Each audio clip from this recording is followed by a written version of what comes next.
сайті такому Bookinfo перечитали ми статтю. Я так розумію, вона ваша. Ну, з вашого подання чи не з вашого? Ну, кажіть, що... Кажіть, що далі, не слухаю. Пан, як його? Поштар. Боштар Михайло. Значить, незадоволений тим, що там кладовище забирають, так розумію? Він хто у нас, учасник АТО? Так. Саме той, що писав? Так. Той, що він. Получається, що він є зараз чи немає? Він готов. Він готовий. Він зато написав її? Я ж від Ні, то від його брат. Його рідний брат писав від імені свого брата Атошника, який зараз в АТО. А при чому тут сільський голова? Я не понял. Ми до вас приїхали, значить, Що це? з питаннями слідуючими. Давайте. Значить, яка у вас зараз кількість учасників АТО є? Ну, у нас всього 10, але 11 там.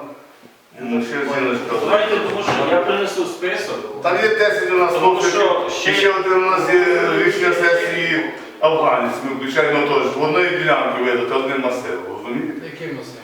Ну, ми подавали, позиції подавали, от. Геннадій Павлович, який масив? Масив, от 2 масиви подавали. Які? Ось є, ви маєте знати. Він тут 2 рази подавав. Які вас... Розинці і Межелісам, Карники. Ви в курсі, що між лісами земельна ділянка не може передаватися у власність, бо там архітектурна спадщина. Так, Розинці.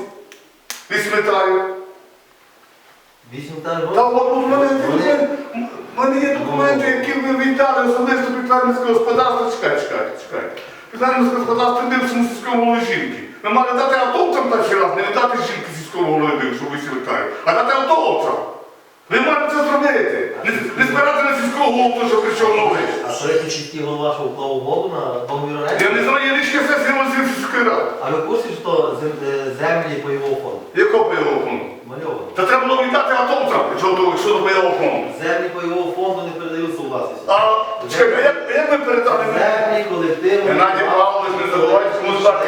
Ви ж передали рішення сесії сільської ради, от печатка завірена. Ви ж передали під фермерське господарство. Якому я просто так говорю, не запривикайтеся. Я так говорю. Ви передали оренду під фермерське господарство. Так в оренду чи власність? В оренду під фермерське господарство 8 гектарів. А мали дати атовця. Не перше жінки свої, а атовця. Ви розумієте, що ті землі не передаються у власність? А як не передаються?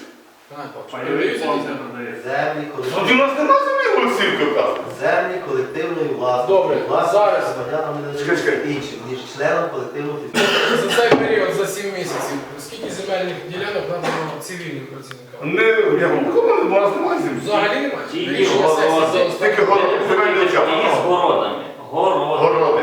Городи ті, що вони тримають, не Да. приватизовують, вони собі беруть у власність. А в нас немає вільної землі для, мається, ми не уповноважені.